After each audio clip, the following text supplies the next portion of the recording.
और कथा बहुत सुंदर यह है कि प्रहलाद जो है वो उस विष्णु की भक्ति में लीन है, लेकिन हिरण्यकश्यप जो अहंकार का प्रतीक है, जो अहंकार तत्व है,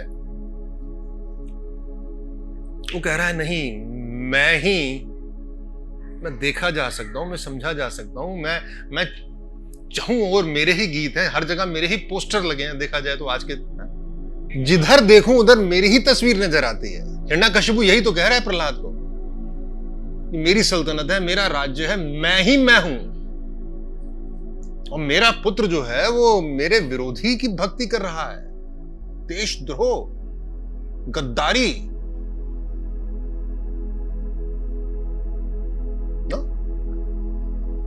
यही तो है आरोप। तो कुलद्रोही है, तो देशद्रोही है, तो राज्यद्रोही है, ये आरोप लग रहा है उसके ऊपर। वो कह रहा है मैं तो अज्ञात की महिमा में, मैं तो जो जाना जा सकता है, जो पदार्थवत हो सकता है, जो पंच तत्वों में समाया जा सकता है, वो परमात्मा नहीं हो सकता। हिरण्यकश्यप घोषणा कर देता बस मैं ही पूजनीय हूं। और उसका निवेदन बहुत विनम्र है प्रहलाद का कि परमात्मा तो वही हो सकता है जो शाश्वत है, राइट? जिसको जाना नहीं जा सकता, जो जानते हुए भी जानने से बाहर छूट जाता है, जिसकी तस्वीर भी खींच लोगे तो तस्वीर में वो समाया नहीं जा सकता, राइट? और जो कहे कि मैं ही सही हूं वो गलत ही होगा। आग्रह नहीं हो सकता, निराग्रह में ही जो है वो परमात्मा का वास हो सकता है। और फिर आपको कथा आपने सुनी ही है कि प्रहलाद को पहाड़ से नीचे फेंकते हैं, वो दरिया में डुबो देते हैं, वो सागर में फेंक आते हैं, वो जो है उसको सर्पों के बीच में डाल देते हैं, लेकिन वो अटल, अडिग, अकंप उसका सामना करता है, अज्ञात के साए में, अज्ञात के संदर्भ में, अज्ञात के आशीर्वाद में। लेकिन हर बार जो है वो मृत्यु जो है वो उससे चूक जाती है। प्रहलाद जो है वो निराग्रही हो जाता है। वो कहता है जैसा तुम कहो, जो तुम्हें करना है तुम कर लो। पहाड़ से कूदना है पहाड़ से कूद लेते हैं, दरिया में डूबना है दरिया में डूब लेते हैं।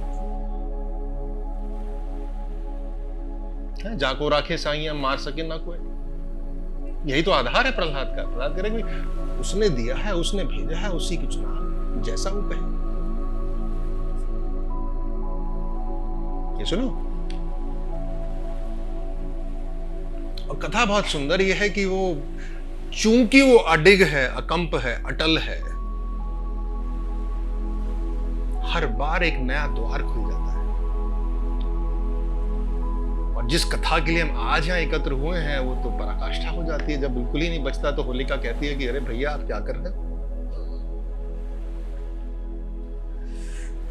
भतीजे को आपने नहीं निपटा पा रहे।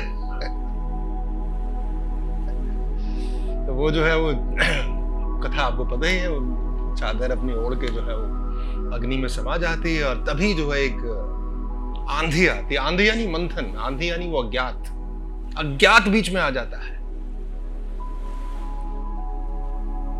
जिस मंथन से, जिस प्रक्रिया से प्रहलाद गुजर रहा है,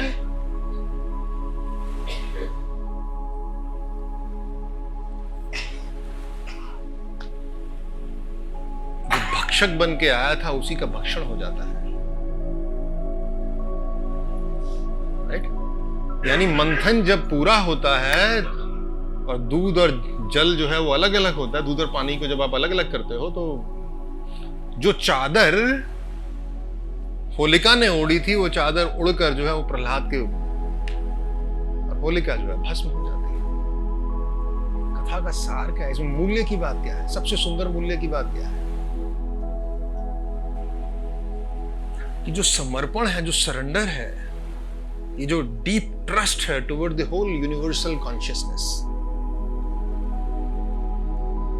ये जब गहरा है तो जो हो रहा है वो ही के लिए हो रहा है।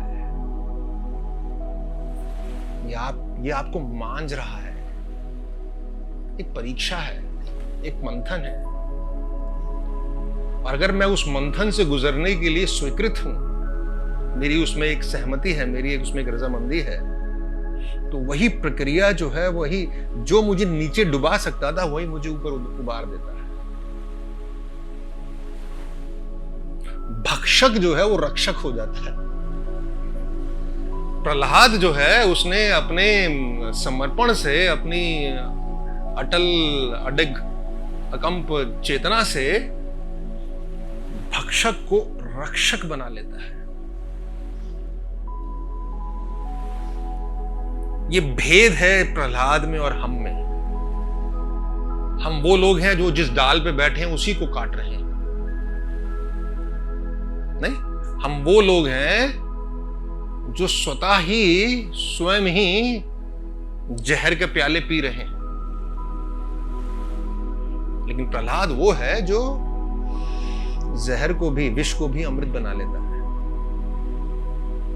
और भक्षक जो है वो रक्षक हो जाता है। जितना प्रतिरोध होगा, जितना संघर्ष होगा, आप दलदल में उतना ही धंसते चले जाओगे। तो रक्त बीज की कथा है, रक्त बीज को काटो, जहां बूंद गिरती है रक्त की, वहीं एक नया असुर खड़ा हो जाता है।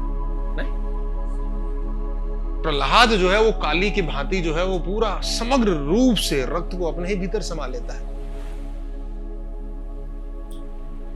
पूर्ण उत्तरदायित्व जो है प्रहलाद का, उसके पास कोई शिकायत नहीं है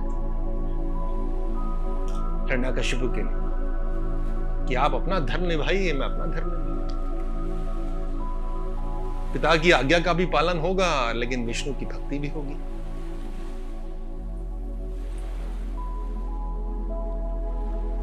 राइट, ये कीमिया है। अगर आप देखोगे, this is the greatest alchemy you have to turn the problems in your life into the greatest solutions, right? To the greatest leap forward towards the great future that all you are committed to.